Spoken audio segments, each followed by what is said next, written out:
এই নতুন বছরটা আমরা যেন বেশি বেশি আল্লাহর শুকরিয়া দিয়ে নতুন বছরটাকে সমৃদ্ধ করতে পারি, বেশি বেশি যেন আল্লাহর ইবাদত করতে পারি। নতুন বছরে আমরা শপথ নেই, আমরা যেন অন্তরে হিংসা লালন না করি, বিদ্বেষ লালন না করি, আমরা নিজেরা যেন কাদা ছোড়াছুরি না করি, আমরা যেন মিলেমিশে একসাথে একাকার হয়ে যাই। আল্লাহ তুমি কবুল করো, আমরা পড়ি আমিন। 60টা জিনিস মানুষ মরে যাওয়ার পরে তার কবরে পৌঁছতে থাকে। ইন্না মিম্মা ইয়ালহাকুল মুমিন মিন হাসানাতিহি বা'দা মাউতিহি। মানুষ মরে যাওয়ার পরেও যে 60টা জিনিস তার কবরে পৌঁছায়, তার মধ্যে একটা হচ্ছে মসজিদান বানাহু। সে যে মসজিদ বানিয়ে গিয়েছে, ওই মসজিদের সওয়াব। সুবহানাল্লাহ পড়েন। আপনি টাকা দিয়ে মসজিদ বানিয়ে দিলেন, ওই মসজিদে মুসল্লিরা নামাজ পড়ে, রোজাদাররা এসে ওখানে ইফতার খায়, তাহাজ্জুদ আদায়কারীরা তাহাজ্জুদ পড়ে, তাদের সওয়াবের কমতি হবে না, কিন্তু তাদের সওয়াবের একটা পার্সেন্টেজ সওয়াব যে ব্যক্তি মসজিদ বানালো তার আমল নামে আল্লাহ ঢুকিয়ে দেয়। সুবহানাল্লাহ বলতে পারলেন না? হে নামাজি আমার ঘরে নামাজ পড়ো আজ, দিলে মে তোমার চরণ তলে হৃদয় যায় নামাজ। হে নামাজি আমার ঘরে নামাজে পড়ো আজ, দিলে মে তোমার চরণ তলে হৃদয় যায় নামাজ। পড়েন আল্লাহু আকবার। কি সুন্দর লিখেছেন কাজী নজরুল ইসলাম। কাজী নজরুল ইসলাম খুব সুন্দর করে বলেছেন, মসজিদেরই পাশে আমায় কবর দিও ভাই, ঠিক কিনা? মসজিদেরই পাশে আমায় কবর দিও ভাই, যেন গোরে হতে মুয়াজ্জিনের আযান শুনতে পাই। আমার গোরের পাশে দিয়ে ভাই নামাজিরা যাবে, পবিত্র সেই পায়ের ধ্বনি এ বান্দা শুনতে পাবে। গোরা যাব হতে গুনাহগার পাইবে রেহাই, মসজিদেরই পাশে আমায় কবর দিও ভাই। কত মানুষ নামাজি ভাই মসজিদাঙ্গিহীনাতে, আল্লাহর নামের জিকির করে লুকিয়ে গভীর রাতে। আমি তাদের সাথে ওই আল্লাহর নাম জপতে চাই, আল্লাহর নাম জপতে চাই। পড়েন সবাই, মসজিদেরই পাশে আমায় কবর দিও ভাই, যেন গোরে হতেও মুয়াজ্জিনের আযান শুনতে পাই। চিল্লায় পড়তে হবে আমিন। কি দরদ ছিল আমাদের জাতীয় কবি কাজী নজরুল ইসলামের। মসজিদের পাশে আল্লাহ তুমি আমার কবর দিও। আল্লাহ এই দোয়াটা কবুল করে নিয়েছে, ঠিক কিনা? ওনার কবরের পাশে মসজিদ আছে না নাই? আছে। এজন্য মসজিদের সাথে সম্পর্ক জুড়ে দেওয়া এটা ইমানদারের আলামত, আর মসজিদকে ঘৃণা করা এটা মুনাফিকের আলামত। এজন্য আমরা যেন আমাদের হৃদয়টাকে মসজিদের সাথে জুড়ে দেই, মসজিদের সাথে যেন সুসম্পর্ক থাকে। মসজিদ সবার, মসজিদ নিয়ে দলাদলি নাই। দলাদলি আছে অনেক জায়গায়, হানাফি মসজিদ, আহলে হাদিস মসজিদ, এরকম আমরা দেখি বা শুনি। এটা ঠিক না। হানাফি মসজিদ বলে কোনো কথা নাই, আহলে হাদিস মসজিদ বলে কোনো কথা নাই। মসজিদ সবার। ছোট্ট খাট্ট বিষয় নিয়ে মসজিদে মারামারি, একজন হাত তোলে আরেকজন তোলে না, কিলাকিলি আছে না নাই? একজন বলে জোরে আমিন, আরেকজন আস্তে আমিন, মারামারি আছে না নাই? এগুলো কি মারামারি করার কোনো বিষয়? কথা বলেন। সালাতে ফরজ আছে, ওয়াজিব আছে, সুন্নাহ আছে। খেয়াল করে বুঝবেন, ফরজ যদি নষ্ট হয় সালাত ভঙ্গ হয়, you have to repeat your সালাত। ওয়াজিব নষ্ট হলে সালাত ভঙ্গ হয় না, নতুন করে পড়া লাগে না, সেজদায় সাহু দিলেই সালাত আদায় হয়ে যায়। আর সুন্নাহ নষ্ট হলে নামাজ নষ্টও হয় না, নতুন করে পড়াও লাগে না, সৌ সেজদাও লাগে না, নামাজ আদায় হয়ে যায় সুন্নাহ নষ্ট হলে। এই যে হাত তোলা না তোলা এটা সুন্নাহ, আমিন জোরে বলা না বলা এটা কি সুন্নাহ, যেটা কোনো কারণে কেউ না করলেও তার নামাজ কবুল করে নিবে কে? আর এই সব সুন্নত লই আঙ্গ দেশে গিলাগিলি। মৌলভীবাজারে মাশাআল্লাহ এগুলা নাই, এখানেও আছে।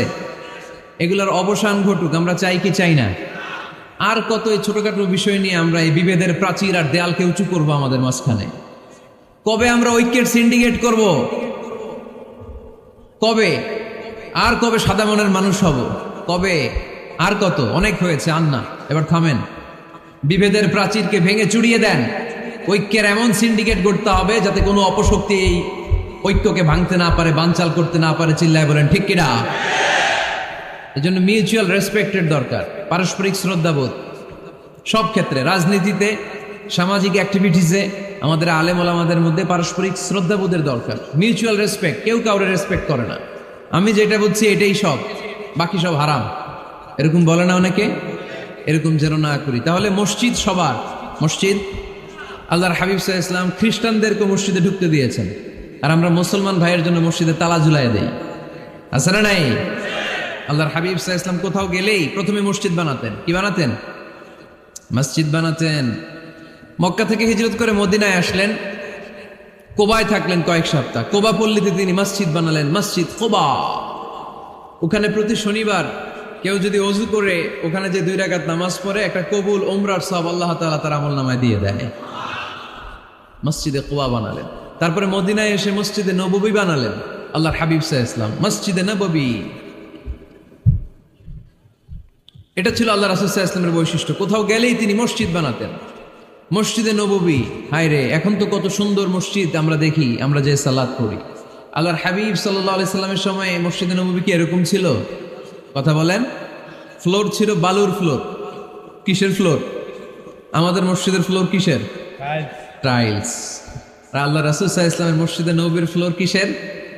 কথা বলে না তো, আওয়াজ করে উত্তর দেন না কেন? কষ্ট হচ্ছে? দুপুরে খাইছেন না সবাই? কেন খান নাই কেন? রোজা রাখছিলেন? হ্যাঁ, ফজর বাদে আইছি। আচ্ছা ঠিক আছে, ঠিক আছে।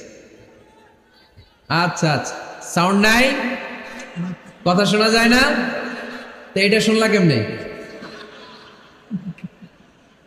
জিজ্ঞেস করলাম কথা শোনা যায় না, কয় না। তো এটা শুনলা কি করে? মানে অল্প শোনা যায়, তাই তো? একটু পরে আমার বিদায় ঘন্টা বাজবে, আমি চলে যাব। তোমরা ডিস্টার্ব করতে করতে আমার সময় শেষ। তোমরা ডিস্টার্ব করলে তোমাদের লস। আমি আমার টাইমের 1 মিনিটে বেশি যেতে পারবো না, কারণ এখানে আসরের সালাতের আজান শুরু হয়ে যাবে, এরপরে কোনো কথা নেই। আর বক্তব্য লম্বা করা এটা বেদাত। এই বেদাতকে আমি সুন্নাতের মধ্যে আনতে চাচ্ছি। একটা সময়ে একেবারে কমায় নিয়ে আসবো। এত প্রোগ্রামও আমি করতে চাই না। আমি ঘোষণা দিয়েছি আগামী বছরে সারা বাংলাদেশে আমার প্রোগ্রাম হবে 50টা। কয়টা? 50টা। এরপরের বছর 30টা, এরপরের বছর 20টা। বিভাগীয় প্রোগ্রাম করলেই চলবে আমার। এক এক বিভাগে যে 2 দিন 3 দিন খালাস। এত দরকার নেই, এত লম্বা চূড়ার বক্তব্যের দরকার নেই। আধা ঘন্টা চুপ করে শুনেন, কয়েকটা মেসেজ ড্রপ করি, take it with you to your home, then practice and apply in the society.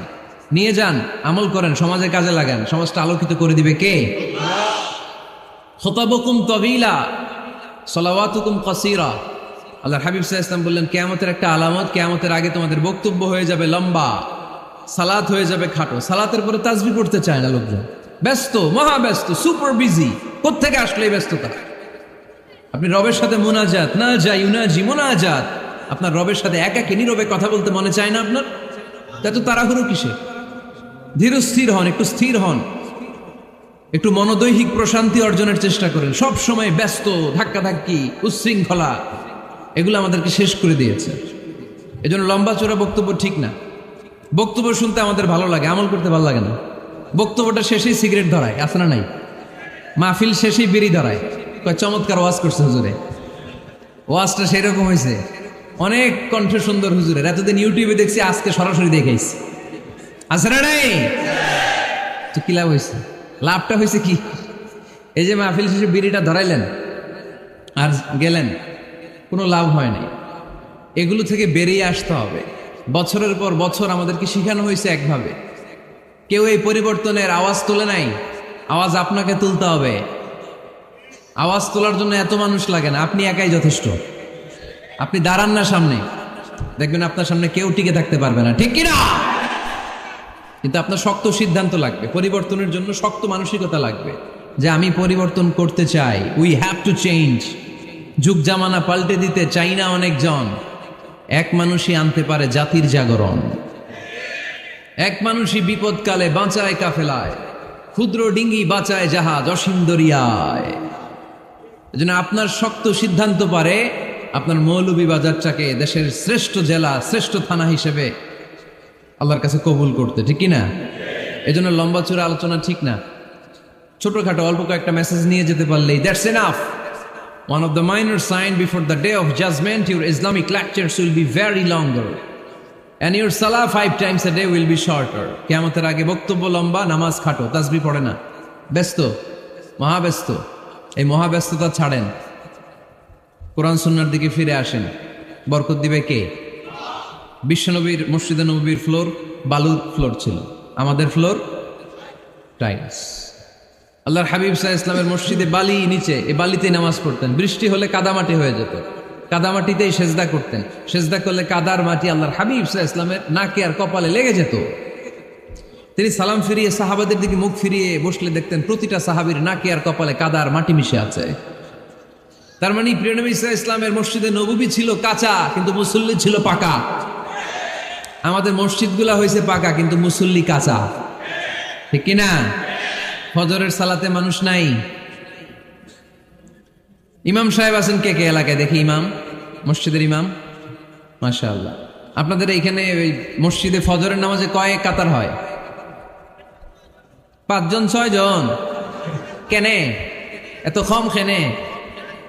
হ্যাঁ, আসে না, আসতে চায় না লোকজন। তো এই যে 5-6 জন ফজরের সালাতে, কল্পনা করতে পারেন ফজরের সালাতে এত কম লোক? ফজরের জামাতে লোক যায় না, এটা একটা মহামারী। যেদিন ফজরের জামাতের দৃশ্য আর জুমার নামাজের দৃশ্য একরকম হয়ে যাবে, ওই দিনই বাংলাদেশে ইসলাম কায়েম হয়ে যাবে। এখন স্লোগান তুলে বিপ্লব বিপ্লব, ইসলামী বিপ্লব। আর ফজরের সময় আমি কম্বলের ভিতরে, আছে না নাই? কোনো বিপ্লব হবে না। ফজরের নামাজ জামাতে পড়ুন, সকালটারে বরকতময় করে দিবে কে? আল্লাহর হাবিব সাল্লাল্লাহু আলাইহি ওয়াসাল্লামের মসজিদ ছিল সবার জন্য উন্মুক্ত, এখানে সবাই আসতে পারত। এজন্য মসজিদ হবে সবার। আমরা মসজিদের আবাদকারী হতে চাই। এজন্য রাব্বুল আলামিন বলেন, ইন্নামা ইয়া'মুরু মাসাজিদাল্লাহি মান আমানা বিল্লাহি ওয়াল ইয়াউমিল আখির ওয়া আকামাস সালাতা ওয়া আতাজ যাকাতা ওয়া লাম ইয়াখশা ইল্লাল্লাহ فعسى أولئك أن يكونوا من المهتدين। সুবহান আল্লাহ পড়েন। রব্বুল আলামিন বললেন মসজিদের আবাদকারী হবে তারা যারা আল্লাহর প্রতি ঈমান আনে, আখিরাতের প্রতি ঈমান আনে, যারা সালাত কায়েম করে, যারা যাকাত আদায় করে, যারা দুনিয়ার কাউকে ভয় পায় না, ভয় পায় একজনকে। চিল্লায় বলেন তিনি কে? যাদের হৃদয়ে আছে আল্লাহর ভয়, তারা কবু পথ ভুলে যায় না। আল্লাহর প্রেম ছাড়া এই দুনিয়া কারো কাছে কোনো কিছু চায় না, ঠিক কিনা? তাহলে যারা মসজিদের আবাদকারী, এরা ভয় পায় একজনকে। চিল্লায় বলেন তিনি কে? মসজিদের আবাদকারীদের প্রথম গুণ, তারা আল্লাহ বিশ্বাস করে, তারা আখিরাতে বিশ্বাস করে, তারা সালাত কায়েম করে, তারা যাকাত আদায় করে, তারা আল্লাহ ছাড়া পৃথিবীর কাউরে ভয় পায় না। আল্লাহ বলেন ফাআসা উলাইকা আইয়াকুনু মিনাল মুহতাদিন। আশা করা যায় তারাই হলো হেদায়েতের রাস্তার উপরে আছে, ঠিক কি না? তারাই মসজিদের আবাদকারী, যারা মসজিদে যায়, সালাত আদায় করে। এখন মসজিদের আবাদকারী আপনি হতে চান, আপনি মসজিদে যান না, আপনি আবাদকারী হতে পারবেন? মসজিদের অনেক সভাপতি আছে, মসজিদে যায় না, আছে না নাই? মৌলভীবাজারে এই সমস্যা বোধহয় নাই। মসজিদের সেক্রেটারি মসজিদে যায় না, আছে না নাই? তাহলে হইলো, এটা হইলো, এটা মেনে নেওয়া যায়? এজন্য সভাপতি সাহেবরা, আপনি কষ্ট করে মসজিদ বানিয়েছেন, মসজিদে যাবেন। সভাপতি সাহেব আপনি মসজিদে যাবেন, সেক্রেটারি সাহেব আপনি মসজিদে যাবেন, তাহলে আপনি সঠিক মসজিদের আবাদকারী হবেন, ঠিক কিনা?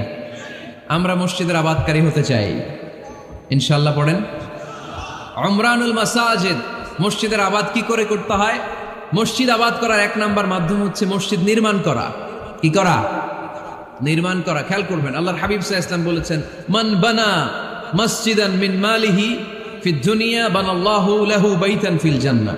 যে ব্যক্তি নিজের পকেটের টাকা খরচ করে দুনিয়াতে মসজিদ বানায়, আল্লাহ তাআলা তার জন্য জান্নাতে ঘর বানায়। 60টা জিনিস মানুষ মরে যাওয়ার পরে তার কবরে পৌঁছতে থাকে। ইন্না মিম্মা ইয়ালহাকুল মুমিন মিন হাসানাতিহি বা'দা মাউতিহি, মানুষ মরে যাওয়ার পরেও যে 60টা জিনিস তার কবরে পৌঁছায় তার মধ্যে একটা হচ্ছে মসজিদান বানাহু, সে যে মসজিদ বানিয়ে গিয়েছে ওই মসজিদের সওয়াব। সুবহানাল্লাহ পড়েন। আপনি টাকা দিয়ে মসজিদ বানিয়ে দিলেন, ওই মসজিদে মুসল্লিরা নামাজ পড়ে, রোজাদাররা এসে ওখানে ইফতার খায়, তাহাজ্জুদ আদায়কারীরা তাহাজ্জুদ পড়ে, তাদের সওয়াবের কমতি হবে না, কিন্তু তাদের সওয়াবের একটা পার্সেন্টেজ সওয়াব যে ব্যক্তি মসজিদ বানালো তার আমলনামায় আল্লাহ ঢুকিয়ে দেয়। এজন্য বেশি বেশি মসজিদ বানাতে রাজি আছেন তো? তাহলে মসজিদ আবাদ করার প্রথম মাধ্যম হচ্ছে মসজিদ বানানো। 2 নম্বর মাধ্যম হচ্ছে মসজিদে যে জামাতে সালাত আদায় করা। জামাতে সালাতুল জামাআ তাফদুলু সালাতাল ফাযযি বি27 দারাজা। ঘরে নামাজ পড়লে একা একা পড়লে যেই সওয়াব, জামাতে পড়লে 27 গুণ বেশি সওয়াব। সুবহানাল্লাহ বলতে পারলেন না? হে নামাজি আমার ঘরে নামাজ পড়ো আজ, দিল মে তোমার চরণ তলে হৃদয় যায় নামাজ। হে নামাজি আমার ঘরে নামাজ পড়ো আজ, দিল মে তোমার চরণ তলে হৃদয় যায় নামাজ। পড়েন আল্লাহু আকবার। কি সুন্দর লিখেছেন কাজী নজরুল ইসলাম। মসজিদ কেমন যেন মসজিদ তার নিজের ভাষায় আল্লাহর কাছে কেঁদে কেঁদে ফরিয়াদ জানায়, আল্লাহ নামাজিরা আমার ঘরে আসে না, কি সুন্দর টাইলস, কি সুন্দর মুসল্লা, কি সুন্দর এয়ার কন্ডিশন, সব আছে কিন্তু মুসল্লি নাই, ঠিক কিনা? মসজিদগুলো আল্লাহর কাছে ফরিয়াদ জানায়। এজন্য আমরা যেন মসজিদমুখী হই। কি মুখী? আওয়াজ করে বলতে হবে, কি মুখী? মসজিদমুখী। তাহলে মসজিদ আবাদের 1 নম্বর পদ্ধতি মসজিদ বানানো। 2 নম্বর মসজিদে বেশি বেশি যে জামাতে সালাত আদায় করা। 3 নম্বরে মসজিদের সাথে সম্পর্ক জুড়ে দেওয়া, হৃদয়টা যেন সবসময় মসজিদের সাথে লেগে থাকে। আল্লাহর হাবিব সাল্লাল্লাহু আলাইহি ওয়াসাল্লাম বললেন, সাবআতুন ইউযিল্লুহুমুল্লাহু ফি যিল্লিহি ইয়াওমা লা যিল্লা ইল্লা যিল্লু। 7 শ্রেণীর ব্যক্তিকে আল্লাহ তাআলা কিয়ামতের দিন আরশের নিচে ছায়া দিবে, যেদিন আল্লাহর আরশের ছায়া ছাড়া কোনো ছায়া পৃথিবীতে থাকবে না। সেই দিনটা কি এই দিনের মতো? কিয়ামতের দিনটা আজকের এই দিনের মতো হবে? 50,000 বছর হবে। এটা লেন্থ, এটা ডিউরেশন। কাআন সাফসাফা লা তারা ফিহা ইওয়াজা ওয়ালা আমতা, লেভেল প্লেইং ফিল্ড, তামার জমিন। একটু কল্পনা করেন তো ওই দিনটা কত ভয়ঙ্কর। বাবা ছেলেরে চিনবে না ওই দিন, ছেলে বাবারে চিনবে না, স্ত্রী স্বামীকে চিনবে না, স্বামী স্ত্রীকে চিনবে না, পীর সাহেব মুরিদ চিনবে না, মুরিদ পীর সাহেবকে চিনবে না, নেতা কর্মীকে চিনবে না, কর্মী নেতাকে চিনবে না। হায় হায়, ইয়া নাফসি বলে কাঁদবে। সূর্যটা মাথার কাছে চলে আসবে, সূর্যের তাপে মাথার মগজগুলো গলে গলে নাকের ছিদ্র আর কানের ছিদ্র দিয়ে টপ টপ করে বেয়ে বেয়ে পড়বে। তৃষ্ণায় মানুষগুলো পাগল পাড়া, জিহ্বাটা বের হয়ে নাভি পর্যন্ত ঝুলতে থাকবে। সেদিন সবাই পাগলের মতো ছুটতে থাকবে, কোনো ছায়া নাই আল্লাহর আরশের ছায়া ছাড়া।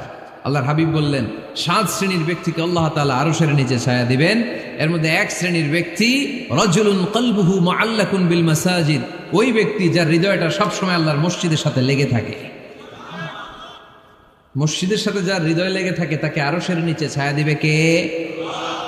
এজন্য মসজিদের সাথে যেন আমাদের হৃদয়গুলো লেগে থাকে। অনেকেই দেখবেন এত ভালো নামাজে, জোহর পরে টেনশন করে আসরটা কই পড়বো, আসর পরে চিন্তা করে মাগরিবের সময় আমি কোথায় থাকবো, মাগরিবের সময় টেনশন, ইস এশাটা হয়ে গেলেই তো শেষ। এরকম লোক আছে না নাই? এদেরকে সেই কঠিন ভয়াবহ দিনে আরশের নিচে ছায়া দিবে কে? তারপরে মসজিদ আমাদের 4 নম্বর পদ্ধতি, মসজিদকে পরিচ্ছন্ন রাখা, মসজিদকে ঝাড়ু দেয়া। মসজিদকে যারা পরিষ্কার করে তাদের হৃদয়ের যন্ত্রণা দূর করে দেয় কে? সাইয়েদনা ইব্রাহিম আলাইহিস সালাম এবং ইসমাঈল আলাইহিস সালামকে আল্লাহ তাআলা আদেশ করেছেন, তাহহিরা বাইতিয়া লিত-তাইফিনা ওয়াল আকিফিনা ওয়ার রুকআই সুজুদ। হে ইব্রাহিম ইসমাঈল, বাপ বেটা দুইজন মিলে মসজিদ ঝাড়ু দাও। কি ঝাড়ু দাও? মসজিদেরি ঝাড়ু বড়দার ও কামারে হাত শোনো আমার মুনাজাত। পড়েন, শোনো শোনো ইয়া এলাহি আমার মুনাজাত, শোনো আমার মুনাজাত। পড়েন আমিন। মসজিদ ঝাড়ু দেওয়া মসজিদ আমাদের অন্তর্ভুক্ত। আপনারা কেউ কোনোদিন মসজিদ ঝাড়ু দিয়েছেন নাকি? কে কে দিয়েছেন দেখি? সবাই সবাই মসজিদের খাদেম, মাশাআল্লাহ। আমিও দিছি মসজিদ ঝাড়ু, অনেক দিছি, মাশাআল্লাহ। আল্লাহ তুমি কবুল করো। যাদের হৃদয়ে বড় জ্বালা, ফ্যামিলিতে সুখ নাই, শান্তি নাই, তারা হৃদয়ে প্রশান্তি আনতে চাইলে এতিমখানায় যাবেন, এতিমের মাথায় হাত বুলিয়ে দিবেন, এতিমের মুখে খাবার তুলে দিবেন। আপনার হৃদয়টারে নরম করে দিবে কে? আল্লাহর ঘর মসজিদে যাবেন, নিজ হাতে মসজিদটারে একটু পরিষ্কার করে দিবেন, আপনার জীবনটারে উজালা করে দিবে কে? তাহলে এগুলো করার মাধ্যমে আমরা মসজিদের আবাদ করতে চাই। আমরা মসজিদের আবাদকারী হতে চাই কি চাই না?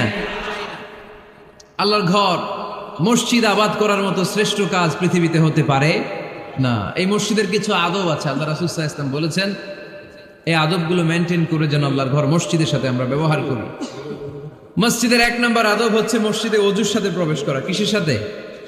ওযু করে পরিচ্ছন্ন হয়ে মসজিদে প্রবেশ করা। এজন্য অপবিত্র অবস্থায় গোসল ফরজ, এরকম অবস্থায় মসজিদে ঢোকা যাবে? কথা বলেন, ঢোকা যায়? যেই নারীদের মাসিক চলতেছে, মেনস্ট্রুয়েশনাল পিরিয়ড চলতেছে, ওই নারীদের পক্ষে মসজিদে ঢোকা জায়েজ আছে?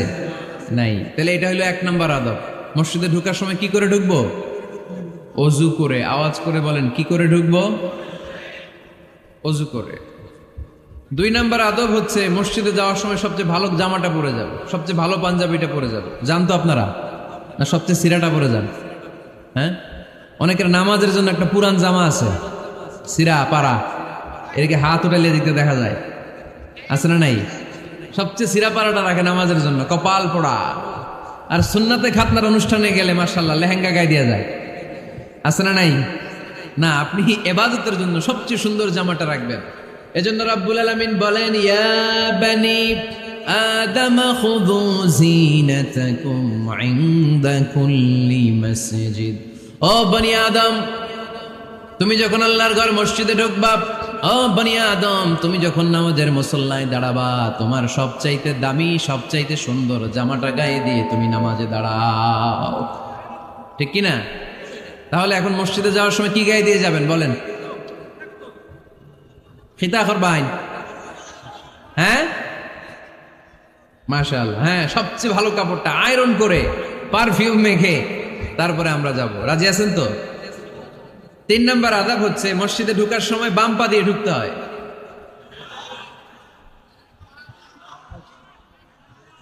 কোন পা? আরো জোরে। এদেরকে গুতা মারা লাগে, নাইলে আওয়াজ বাড়ে না। এরকম ভলিউম টাইট করতে হয়, ভলিউম হাই করলে আর করে বাড়ে। এমনি বলতে চায় না। আর ঘটনা কি? হ্যাঁ, খায় নাই। বদরের যুদ্ধ হয়েছিল রমাদানে, কোনো সাহাবী খায় নাই, না খাইয়া একেবারে সাইজ করে দিছে কাফেরদেরকে। আমরা না খেলেও আমাদের হৃদয়ে ইমানি শক্তি আছে না নেই? এই তো বোঝা যাচ্ছে ইমানি শক্তি আছে। এতক্ষণ আছিল কই? তো মসজিদে ঢোকার সময় কোন পা দিয়ে? এগুলো মনে থাকে আমাদের? ভুলা যাই আমরা, খেয়াল থাকে না তো এগুলা? এত কিছু মনের মধ্যে রাখলে এগুলো মনে থাকবে কেমনে? মসজিদে ঢোকার সময় কোন পা? আরো জোরে। বেরোয়ার সময় কোন পা? মনে থাকবে? মসজিদে যখন ঢুকবেন ডান পা দিয়ে ঢুকবেন, আর দোয়া পড়বেন, আউযু বিল্লাহিল আযীম ওয়া বিওয়াজহিল কারীম ওয়া সুলতানিহিল কদীম মিনাশ শাইতানির রাজীম। বিষ্ণু সাল্লাল্লাহু আলাইহি ওয়াসাল্লাম বললেন, যে ব্যক্তি মসজিদে ঢোকার সময় এই দোয়াটা পড়বে, শয়তান আফসোস শুরু করে। সে বলে, হায় হায়, আজকের দিনের জন্য, সারা দিনের জন্য তো তুই আমার ওয়াসওয়াসা থেকে বেঁচে গেলি। আজকের সারা দিনের জন্য তোরে আমি হারালাম, আজকের সারাটা দিন আল্লাহর পক্ষ থেকে প্রোটেকশন নিয়ে তুই বেঁচে গেলি। আজকের জন্য যা, কালকে তোরে আমি ধরবো। এজন্য এই দোয়াটা পড়ার দরকার আছে না? আউযু বিল্লাহিল আযীম ওয়া বিওয়াজহিল কারীম ওয়া সুলতানিহিল কদীম মিনাশ শাইতানির রাজীম। 4টা বাক্যের দোয়া। মুখস্থ করতে কষ্ট হলে যে ইউটিউবে চলে যাবে আজকেই, ওখান থেকে শুনে আপনারা মুখস্থ করে নেবেন, এই দোয়াটা পড়বেন। তাহলে ওই দিনের জন্য শয়তানের ওয়াসওয়াসা, টেম্পটেশন, প্রভোকেশন থেকে আপনি আল্লাহ তাআলার প্রোটেকশনে চলে গেলেন। সুবহানাল্লাহ পড়েন। তারপর আল্লাহর হাবিব বললেন ঢুকার আগে আমারে সালাম দাও, পড়বেন আসসালামু আলাইকা আইয়ুহান নাবিয়্যু ওয়া রাহমাতুল্লাহি ওয়া বারাকাত। এই দুইটা জিনিস যখন করে ফেললেন তখন ডান পা দিয়ে পড়বেন আল্লাহুম্মা ইফতাহ লি আবওয়াবা রাহমাতিক। সুবহানাল্লাহ পড়েন। আল্লাহুম্মা ইফতাহ লি, ও আল্লাহ আমার জন্য তুমি খুলে দাও আবওয়াবা রাহমাতিক, তোমার রহমতের দরজা। তার মানে মসজিদে ঢুকলে রহমত পাওয়া যায় কি যায় না? মসজিদে ঢুকলে পাওয়া যায় রহমত, মসজিদের বাইরে রহমতের কথা আল্লাহ বলে নাই। মসজিদের ভিতরে রহমত। কোথায় রহমত? কোথায়? মসজিদের ভিতরে রহমত আছে না? তার প্রমাণ মসজিদে ঢুকলেই শান্তি লাগে কেমন জানি, আর ঘুমে ধরে। মসজিদে ঘুমাইছেন কারা কারা দেখি? সবাই ঘুমাইছেন? আরে আমি কত ঘুমাইছি। জুমার নামাজের সময় যে কি ঘুম আসে, আসে আসে কমন পড়ছে, একেবারে কমন পড়ে গেছে। ঘুম আসে কারণ রহমত, রহমতের ঝিরি ঝিরি বাড়ি ধারা আল্লাহ তাআলা আরশের উপর থেকে নাজিল করতে থাকে। আর এই রহমতের কারণে হৃদয়টা প্রশান্ত হয়ে যায়, অনেকের ঘুমও চলে আসে, ঠিক কিনা? এই জন্য আল্লাহুম্মা ইফতাহ লি আবওয়াবা রাহমাতিক, ও আল্লাহ তোমার রহমতের দরজাগুলো আমার জন্য খুলে দাও। এই দোয়া পড়লে রহমতের দরজা খুলে দেয় কে? আবার মসজিদ থেকে যখন বের হবেন তখন কোন পা দিয়ে? জোরে বলেন। বাম পা দিয়ে কি পড়বেন? আল্লাহুম্মা ইন্নী আসআলুকা মিন ফাদলিক, ও আল্লাহ তোমার কাছে আমি তোমার পক্ষ থেকে ফদল চাই, মানে রিজিক চাই। রিজিক দেয়ার মালিক কে? তার মানে খুব সোজা সাপটা কথা হচ্ছে, মসজিদের ভিতরে পাওয়া যায় রহমত, আর বাইরে পাওয়া যায় ফদল বা রিজিক। বাইরে পাওয়া যায় কি? রিজিক। মসজিদের ভিতরে রিজিক আছে। তার মানে সারাদিন মসজিদে বসে থাকলে রিজিক মিলবে? নামাজের সময় নামাজ পড়তে হবে, কাজের সময় কাজ করতে হবে। এটাই হচ্ছে ইসলামের বিধান। নামাজের সময় নামাজ, কাজের সময়। আমি প্রশ্ন করবো, আওয়াজ করে উত্তর দেন। নামাজের সময়, কাজের সময়, নামাজের সময়, কাজের সময়। এটা মনে থাকবে। এজন্য আল্লাহ বলেন ফাইদা কুদিয়াতিস সালাতু ফান্তাশিরু ফিল আরদি ওয়াবতাগু মিন ফাদলিল্লাহ। যখন তোমাদের সালাত শেষ হয়ে যায়, আল্লাহর রিজিক অন্বেষণের জন্য আল্লাহর জমিনে তোমরা ছড়িয়ে যাও।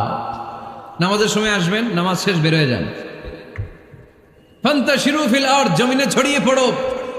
নামাজ শেষ, চেয়ারম্যান সাহেব চলে যাবে ইউনিয়ন পরিষদের ভেতরে, ছাত্ররা চলে যাবে হাই স্কুলে, মেম্বার অব দ্য পার্লামেন্ট চলে যাবে সংসদে, সেনাবাহিনীর লোকেরা চলে যাবে ক্যান্টনমেন্টে, ব্যবসায়ীরা চলে যাবে তাদের বাজারে, সিএনজি ওয়ালারা সিএনজি নিয়ে ব্যবসা শুরু করবে, রাস্তায় নেমে যাবে। চিল্লায় বলেন ঠিক কিনা?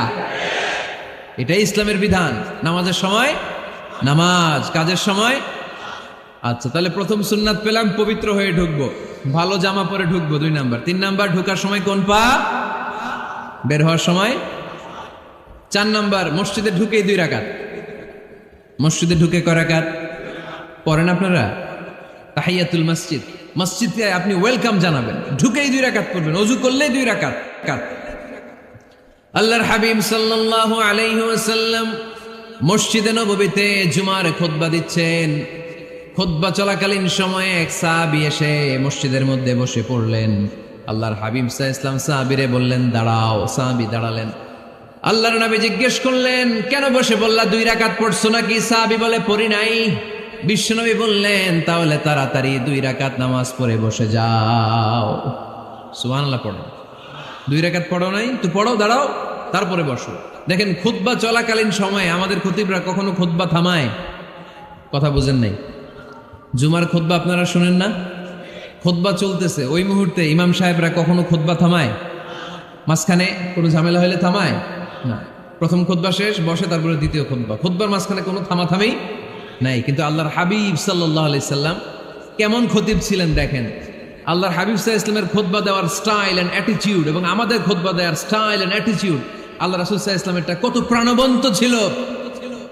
আল্লাহ রাসূল সাল্লাল্লাহু আলাইহি সাল্লাম সোসাইটি ওরিয়েন্টেড একজন পার্সোনালিটি ছিলেন, সমাজের মানুষ কেন্দ্রিক, খুব সামাজিক ছিলেন আল্লাহ রাসূল সাল্লাল্লাহু আলাইহি সাল্লাম। তিনি দেখলেন একজন বসে পড়ছে, উনি খুতবা থামায় দিলেন। জুমার খুতবা থামায় বললেন এই নামাজ পড়ছো না? পড়ো, 2 রাকাত পড়ো। আবার খুতবা শুরু করলেন। সুবহানাল্লাহ পড়বেন না?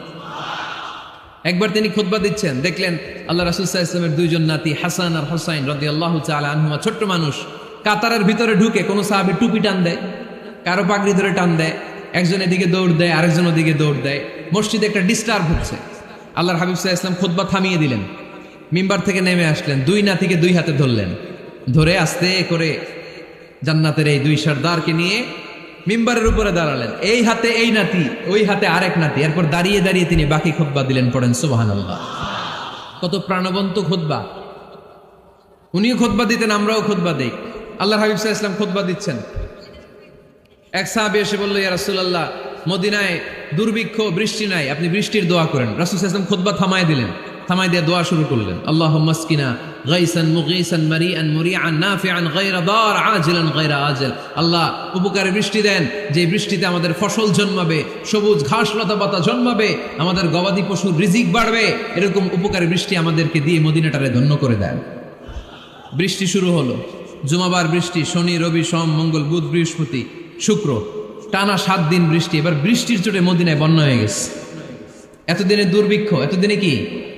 এখন বৃষ্টির বরকতে দোয়া করছে, বৃষ্টিতে এবার বন্যা। যেই সাহাবী বৃষ্টির জন্য দোয়া করতে বলেছিলেন, পরের জুমাবারের খুতবার সময় এসে ওই সাহাবী বলেন, ইয়া রাসূলুল্লাহ, আবার খুতবার মাঝখানে, ইয়া রাসূলুল্লাহ, আর বৃষ্টির দরকার নেই, আর দরকার নেই, এবার বৃষ্টি বন্ধের দোয়া করেন। আল্লাহর হাবিব সাল্লাল্লাহু আলাইহি ওয়াসাল্লাম খুতবা থামিয়ে আবার বন্ধের দোয়া, আল্লাহুম্মা হাওয়ালাইনা ওয়ালা আলাইনা। হে আল্লাহ, আমাদের চারিদিকে দেন, মদিনাতে আর বৃষ্টির দরকার নেই। চিল্লায় পড়েন সুবহানাল্লাহ। এজন্য খতিব হবে এরকম প্রাণবন্ত খতিব। সমাজে কি চলে, কি ক্রাইসিস, কি সংকট, ইয়াংরা কোন সমস্যায় ভোগে, আমাদের রাজনৈতিক অঙ্গনে কি সমস্যা, আমাদের অর্থনৈতিক অঙ্গনে কি সমস্যা, আমাদের সামাজিক অঙ্গনে কি সমস্যা, আমাদের পরিবারগুলোর ভেতরে কি ঝামেলা, প্রত্যেকটা কথা মসজিদের মিম্বার থেকে আসার দরকার আছে না নাই? আল্লাহর হাবিব সাল্লাল্লাহু আলাইহি ওয়াসাল্লাম এভাবেই সমাজকে ঠিক করে দিতেন। 2 রাকাত মসজিদে ঢুকে আজকে থেকে আমরা পড়ব। মসজিদে ঢুকলেই কয় রাকাত মনে থাকবে না ভুলে যাবেন? তারপরে আল্লাহর হাবিব সাল্লাল্লাহু আলাইহি ওয়াসাল্লাম বলেছেন, খবরদার কবরের উপর মসজিদ বানিও না। কবরস্থান একদিকে, মসজিদ আর একদিকে। কিন্তু বাংলাদেশে মসজিদের সাথে কবর মিলানো আছে না নাই? ছোট্ট একটা মসজিদ, কিন্তু এত বড় বাবার কবর আছে না নাই? এগুলো করবেন না আপনি। আগে হবে মসজিদ, পরে কবরস্থান। যেমন মসজিদে নববী হয়েছে আগে, তারপরে বিশ্বনবীর কবর এখানে আছে না নাই? মসজিদে নববী প্রতিষ্ঠিত হয়েছে আগে, পরে বাকি কবরস্থান আছে না নাই? কিন্তু কোন আল্লাহর ওলির কবরস্থানের উপরে যদি মসজিদ বানান, তার উপর লানাত দিয়েছে কে? লাআনা রাসূলুল্লাহ আলাল ইয়াহুদ ওয়ান নাসারা ইত্তাখাযু কুবুর আমবিয়াইহিম মাসাজিদা। আল্লাহর রাসূলের লানত ইহুদি নাসারাদের উপর, কারণ ইহুদি আর নাসারাদের একটা খাসলাত, একটা বৈশিষ্ট্য ছিল, তারা তাদের নবীদের কবরের উপরে মসজিদ বানায় ফেলতো। এটা করা যাবে? এজন্য এলাকায় এলাকায় এই ঝামেলা, কবর আর মসজিদ হবে আলাদা। আবার মসজিদের কেবলার দিকে যেন কবরস্থান না হয়, তাহলে শিরক হওয়ার সম্ভাবনা আছে না নাই? খুব সাবধান। আল্লাহ সব মাফ করে, কিন্তু শিরক মাফ করে না, ঠিক কিনা? শিরক হচ্ছে মহাপাপ, সব পাপের বাপ। এজন্য আমরা সব করলেও শিরকের গুনাহ মুসলমান কখনো করতে পারে। এরপর আল্লাহর হাবিব বললেন, মসজিদকে পরিষ্কার পরিচ্ছন্ন রাখো, এটাও মসজিদের আদাব। মসজিদে আতর লাগিয়ে দেন, বাখুর জ্বালিয়ে দেন। আপনাদের এই এলাকার মধ্যে তো বাখুরের অভাব নাই, আগরের অভাব নাই, ঠিক কিনা? গতকাল প্রোগ্রাম ছিল কই? সুজানগর, আগরের রাজধানী। আগর চিনেননি আপনারা? হ্যাঁ, এই যে দেহনেল উদ পারফিউম, আপনাদের এই যে মাহাতাব সাহেবের আল হারামাইন, এরপরে যে আজমল কোম্পানি, এও আপনাদের এই মৌলভীবাজার এলাকার। এরকম অনেক কোম্পানি আছে দুবাই ভিত্তিক, গোটা বিশ্বে ওনারা ব্র্যান্ডিং করেছে। এগুলোর র ম্যাটেরিয়াল, কাঁচামাল যায় হচ্ছে আপনাদের মৌলভীবাজার থেকে। সম্মানিত ভাইয়েরা, মসজিদ পরিষ্কার পরিচ্ছন্ন রাখবেন, এই বাখুর জ্বালাবেন, দেহনেল উদ, এই পারফিউমগুলো ছড়িয়ে দিবেন। মসজিদের মধ্যে অনেক মসজিদে দুর্গন্ধ আছে না নাই? এই কার্পেটের মধ্যে ময়লা, পরিষ্কার করেন। আল্লাহর হাবিব সাল্লাল্লাহু আলাইহি ওয়াসাল্লাম বলেছেন, খবরদার। আম্মা জান আয়েশা বর্ণনা করেন, আমার রাসূলুল্লাহ সাল্লাল্লাহু আলাইহি ওয়াসাল্লাম বিবিনাইল মসজিদ ফি দুয়ার ওয়া আন তুতায়্যাবা ওয়া তুনাযযাফ। আমরা যেন এলাকা এলাকায় মসজিদ বানাই, মসজিদগুলোকে যেন পারফিউম দিয়ে, আতর দিয়ে সুগন্ধময় করে দেয়। বিশ্বনবী আদেশ করেছেন, সুবহানাল্লাহ পড়ুন। এজন্য কোনো অপরিচ্ছন্ন মসজিদ থাকতে পারবে না। মসজিদের পাশ দিয়ে গেলে আতরের ঘ্রাণে আমোদ হয়ে লোকজন যেন বুঝতে পারে এটা আল্লাহর ঘর, মসজিদ। চিল্লায় বলেন ঠিক কিনা? এরপরে আল্লাহর হাবিব সাল্লাল্লাহু আলাইহি ওয়াসাল্লাম বলেছেন, মসজিদের আরেকটা আদব হলো মসজিদকে অতিমাত্রায় ডিজাইন না করা। বেশি ডিজাইন করা যাবে না। এমন ডিজাইন করা যাবে না যে এটা মসজিদ বোঝাই যায় না, এত লাইটিং ফাইটিং করে, এটা কি মসজিদ না কমিউনিটি সেন্টার বোঝাই যায় না? আছে না নাই? আছে। এরকম যেন আমরা না করি সম্মানিত ভাইরা। বিশেষ করে মসজিদের সামনের দেয়ালে, কোন দেয়ালে? সামনের দেয়ালটা কেবলার দিকে যেই দেয়াল, এই দেয়ালটা হতে হবে ফ্রেশ, যাতে করে মানুষের দৃষ্টি আকর্ষণ না করে। প্রায় মসজিদের দেয়ালের মাঝখানে দেখবেন আপনি ক্যালেন্ডার ঝুলায় রাখে, আছে না নাই? মৌলভীবাজারের কি অবস্থা? খিতা খবর আছে? তো এই যে ক্যালেন্ডার ঝুলায় রাখে, ওইখানে দেখবেন বিভিন্ন মসজিদের ছবি, এতিমখানার ছবি, মানুষের ছবি। তো মানুষ নামাজে পড়ে আবার ওগুলোও তাকায়, আছে না নাই? প্রথম কাতারে পরে ওইখানে কি লেখা এগুলো পরে, তার ডিস্টার্ব হচ্ছে না?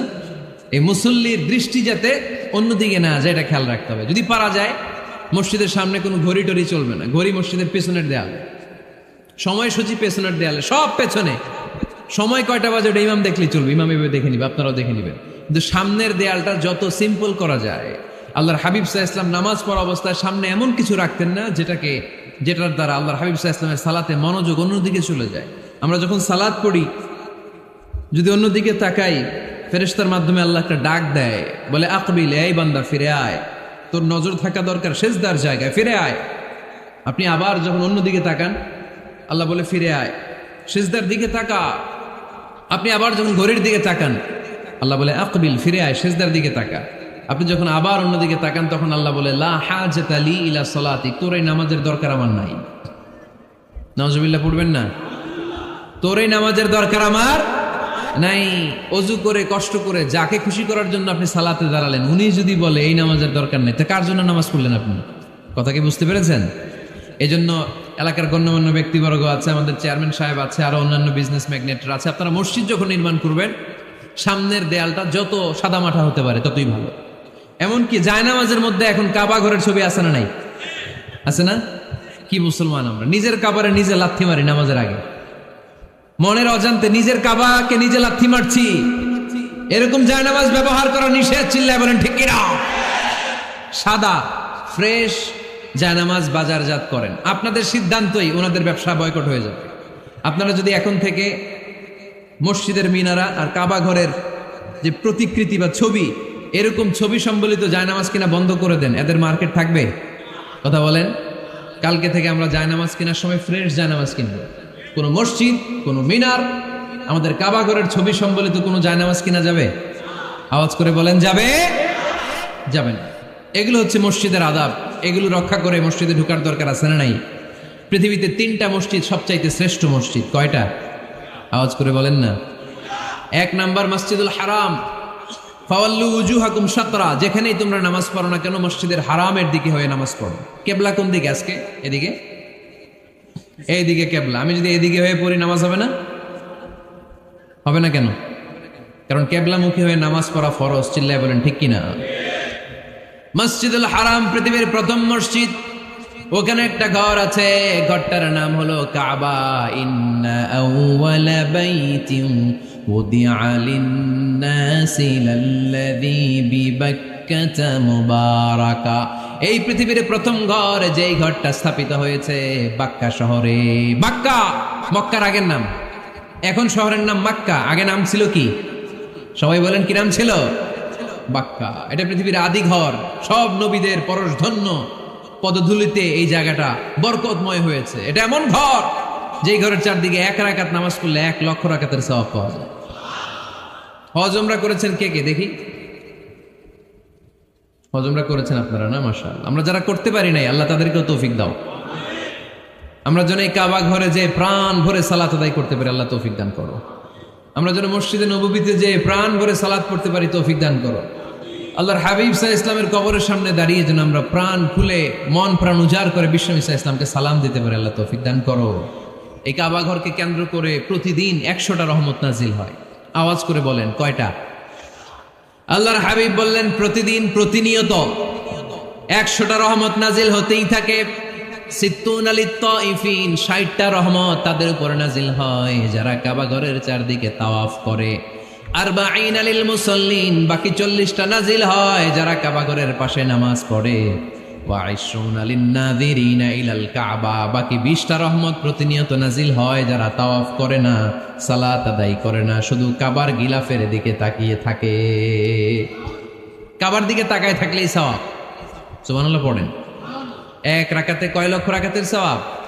এজন্য আল্লাহর হাবিব সাল্লাল্লাহু আলাইহি ওয়াসাল্লাম বলেছেন, লা তুশাদ্দুর রিহাল ইল্লা ইলা সালাসাতি মাসাজিদা, স্পেশাল ভার্চু এন্ড রিওয়ার্ড, বিশেষ সওয়াবের নিয়তে পৃথিবীর এই 3টা জায়গা ছাড়া কোথাও নিয়ত করে ভ্রমণ করা জায়েজ নাই। এক হচ্ছে মসজিদুল হারাম, 2 হচ্ছে মসজিদ নববী, 3 হচ্ছে মসজিদুল আকসা। এই 3টা মসজিদ ছাড়া পৃথিবীর কোনো মসজিদে নিয়ত করে সফর করা যাবে না, বিশেষ নিয়তে সফর করা যাবে না। যে আমি যদি এই মৌলভীবাজারের জামে মসজিদে যাই বেশি সওয়াব পাওয়া যাবে, এই নিয়তে সফর করা যাবে না। বেশি সওয়াব শুধু এই 3 মসজিদে। মসজিদুল হারামে এক রাকাতে কত রাকাতের সওয়াব? কথা কয় না, বুঝে নাই বোধহয়। কয় লক্ষ? আর মসজিদে নববীতে এক রাকাতে 1000 রাকাতের সওয়াব। আরেক বর্ণনায় আছে 50,000, বর্ণনাটা দুর্বল। সহিহ বর্ণনায় এসেছে এক রাকাতে 1000 রাকাতের সওয়াব। মসজিদুল আকসায় সালাত পড়লে এক রাকাতে, এক বর্ণনায় এসেছে 250 রাকাতের সওয়াব, আরেক বর্ণনায় এসেছে 500 রাকাতের সওয়াব। এই 3টা মসজিদ ছাড়া যে নামাজ পড়লে বেশি সওয়াব হবে, এই নিয়তে সফর করা যাবে? চিল্লায় বলেন যাবে?